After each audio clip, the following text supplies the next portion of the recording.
So I'm just going to take a few minutes to weigh in on this classified document scandal with these morons, with the three stooges, the three sociopaths.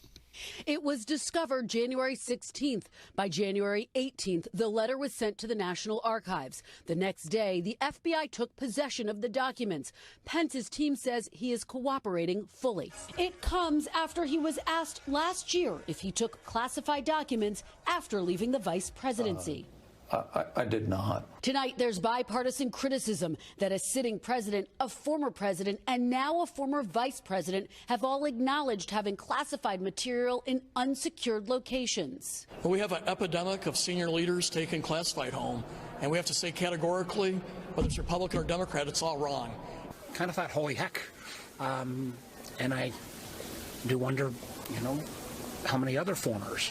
Meanwhile, the firestorm over President Biden's handling of classified material is growing, with the possibility the FBI may search his beach house. Just this weekend, the FBI searching Mr. Biden's Wilmington, Delaware home, finding yet another batch of classified documents, the fourth discovery so far, including classified material dating back to his time in the Senate. That new discovery after a defiant Mr. Biden had insisted there was no there. I have no regrets. I'm following what the lawyers have told me they want me to do. It's exactly what we're doing. There's no there.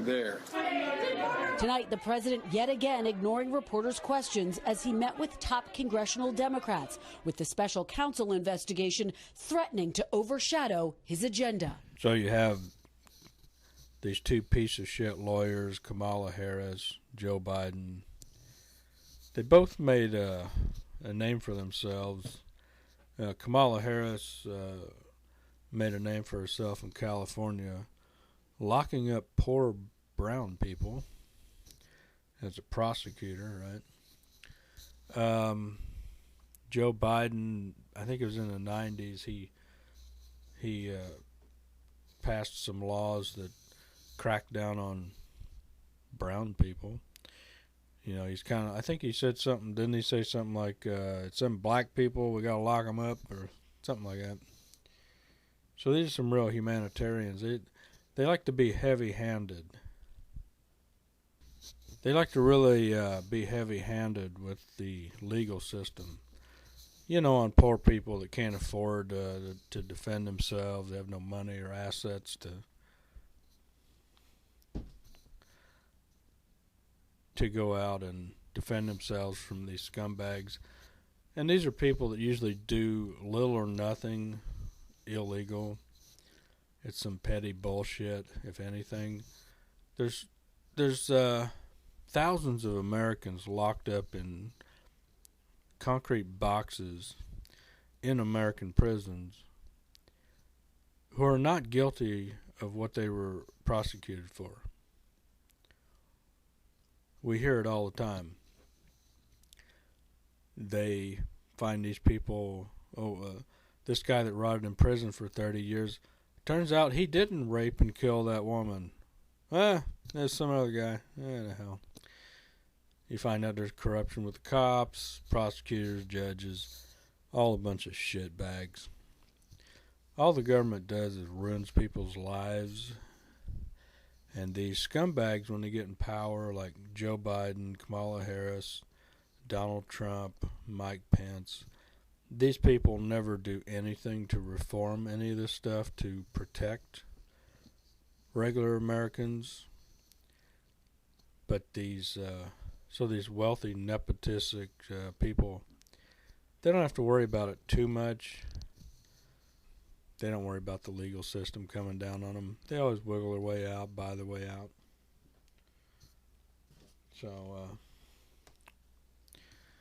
So my thoughts on this whole classified document, this basically stealing classified documents.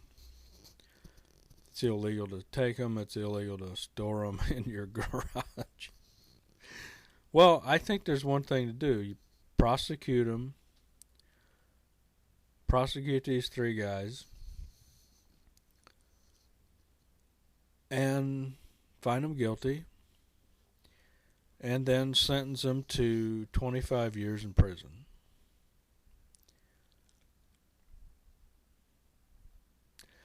The government likes to set an example, you know, like this guy, he did this little thing that's sort of illegal, but you know what? We got to make an example out of this guy.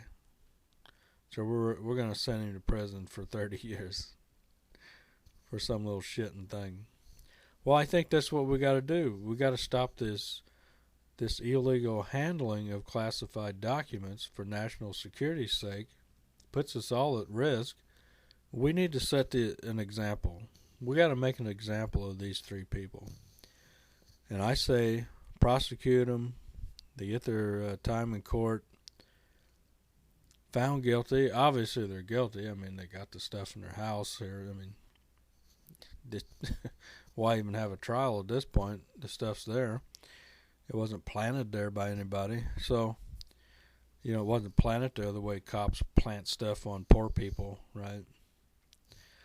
To screw them over, to silence them when they speak out about cop corruption. So it wasn't planted there. So, you know, prosecute them. Make an example so that other corrupt politicians learn the lesson to try to keep us safe. So, 25 years in prison for all three of these assholes. There you go.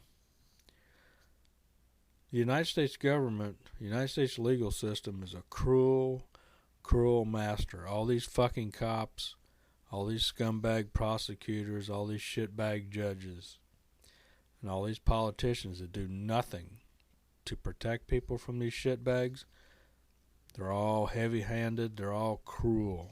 They're cruel. They take people who have non-violent crimes,